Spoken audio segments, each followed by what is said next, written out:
Hi, this is Jim Starkweather, the publisher of Kitmaker Network and Armorama.com, and welcome to another episode of Cracking the Box.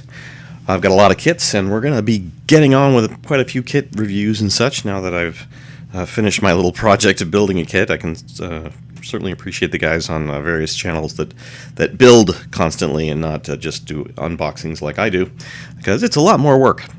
But what do we have today? Well, we have the 1/56 scale World of Tanks rollout Italeri Panther. This is a Panzerkampfwagen 5 Panther, obviously. This is a plastic kit, but it does say, I believe, let's see, it does include some liquid cement, so it's a bit like the ship that we reviewed. On the back here, they've got just some other examples of the other kits they have: the M4 Sherman, the Cromwell. The Panther is the one we have, and then they have a Panzerkampfwagen 6 Tiger as well, or Tiger, if you prefer. I need to open this, and it has sealed box ends, so I think they did that because of the codes that they put in here, but maybe not. Maybe they just sealed them up. Alright, so this is obviously a box I can't quite open like I normally do, but what do we have on the inside? Well, we've got the glue that they mentioned, so it does come a little bottle of liquid cement, a couple of manuals, decal sheet, which we'll look at in a second, instruction sheet, which is pretty basic, one sheet, and that is basically got instructions for making kits on one side. Actually, it looks like this isn't the instructions, this is just a how to make kits, so they got kind of a little guide here for new modelers about different tools and things you might need. So this is actually the instruction manual, so it's a bit like the Italeri Parthenon that I had. It's got the kind of fold-out color manual. So we've got a whole World of Tanks thing here talking about strategy. I guess the other ship kit had this too for World of Warships. And then we've got different, like fighting a Tiger. So they're showing like different potential weak spots that you can shoot the tank at, and potential hit boxes here for the ammo rack and things. So that's kind of interesting that they're giving you a lot of information in these that normally you'd only find online or in videos or something. So they have all the tanks in here though, the Sherman, the Cromwell, and so forth. And then so this is just this is just an introduction, and there's some codes on the back which I probably will blank out, otherwise someone will steal those. Actually, they're what do you get for this one? You get, when you buy this kit, you get somewhere it's on here. You get, here it's on the front. You get a bonus code for 3 days of a premium account. You get bonus codes for a T2 light tank 1 day. Oh, actually, I'm sorry. If on the PC version you get 3 days of premium account. For Xbox you get a T2 light, a 1 day of premium, and a 1 day garage slot. Then you get 3 invite codes to give to your friends, which give them an Excelsior heavy tank, 500 gold, 7 days of a premium account, and 1 garage slot. And World of Tanks decals and so forth. So yeah, kind of cool. I'll tell you what I will do for you guys watching. If you play World of Tanks, you can use the bonus code here. Whoever uses it first gets it, obviously. I think you'll probably be able to read these, but I'll go ahead and see if I can get the camera a little lower so it'll make it easier to read. Because you'll probably have to screen freeze or something. But if you want to play, here's the invite codes. So, this will give you the free Excelsior tank, which is not a great tank, by the way, but it's a tier 5 heavy British tank. It's not a bad tank, it's not a great tank. And then the 360 codes down there at the bottom. I think they're all, this is the 360 code, this is the 3 days of a premium account. So that is actually for people playing it right now. If you're not playing with a premium account, that's worth 3 days of premium. So, yeah. But go ahead and freeze screen, because I'm going to move it now and you won't see it anymore. So there we go. All right, so obviously that one's done. I can mark that off. I actually used the other one for the warships one. I actually used because it was you got like a Diana, which I actually ended up selling because the Diana is not a very good premium tier 2. But yeah, anyways, all right, moving on. So here's the instruction manual. Finally, I found it. It looks like it's in English, German, Italian, and French in terms of like text on here, but most of it's obviously just instructions in visual form, not text form. So they give you parts overlay, they show you the basic instructions. So we've got two sets of tracks, upper and lower, that go onto the tank. You've got full construction here: hull, upper hull, lower hull. There's a plastic bag doing a dance around in my parking lot. Quite interesting. It's actually a scene from that in a movie.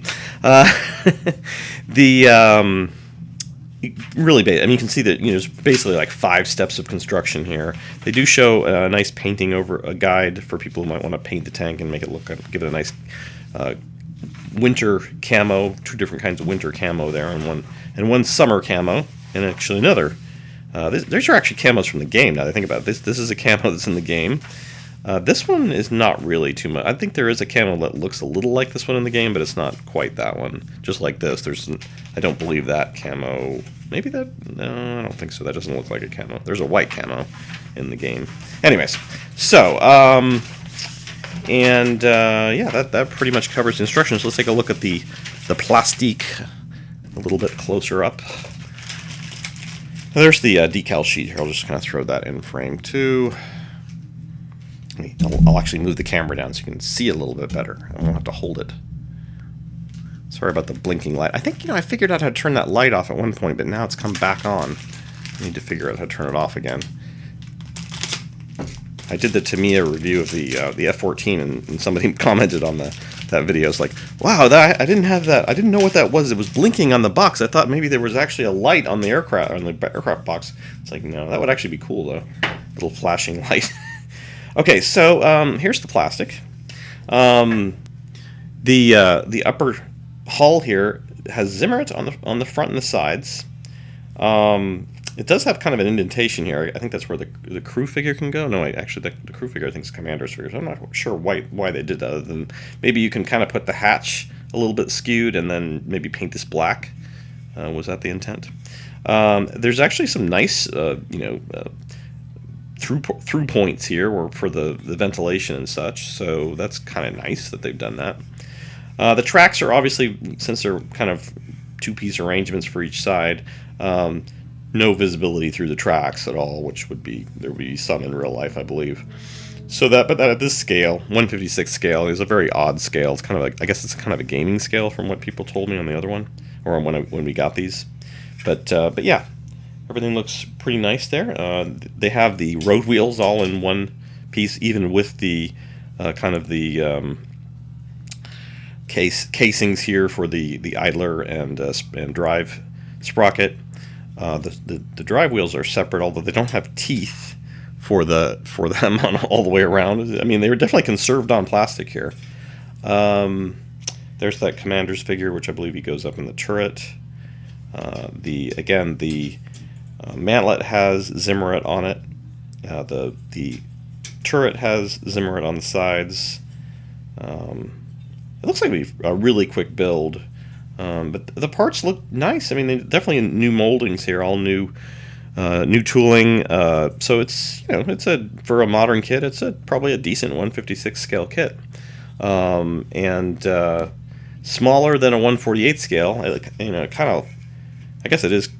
Looking at my my Type 10, it definitely is smaller, relatively speaking. So. I'm not sure I'll take any photos on this, considering I got these close-up shots of all the stuff in the video. But yeah, I think that probably will do it. To be honest, it's not like they're going to see a whole lot of super detail in these.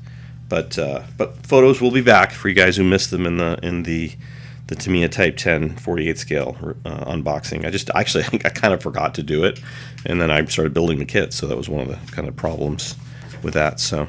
Alrighty, well, so in terms of conclusion, yeah, I mean, obviously for somebody interested in the game and, who might want to get into building models, it's a good kit to try. So if you are someone who's never tried scale modeling before, I think this is probably a perfect kit. It's got a lot of benefits. If you're playing the game, you can, have a little Panther up on next to your computer and, paint it and so forth and try to make it look like your Panther from the game, and probably it's not going to have the long L100 barrel on it, but it's otherwise this probably will actually qualify for both the Panther and the VK. What is it, 3002? I think the prototype Panther. You could probably do it either way. So, but I like how they don't show any Zimmerit on this, but it clearly has Zimmerit on it. So the model is slightly different to what they're depicting here in the box. In fact, there's the model finished on the back. So, but that turned out well. Again, that doesn't look like one of the camo patterns that's actually in the instructions, but yeah, it works. So, hope you enjoyed this video. If you did, make sure to give us a thumbs up, click like, whatever, and we will see you next time on Cracking the Box.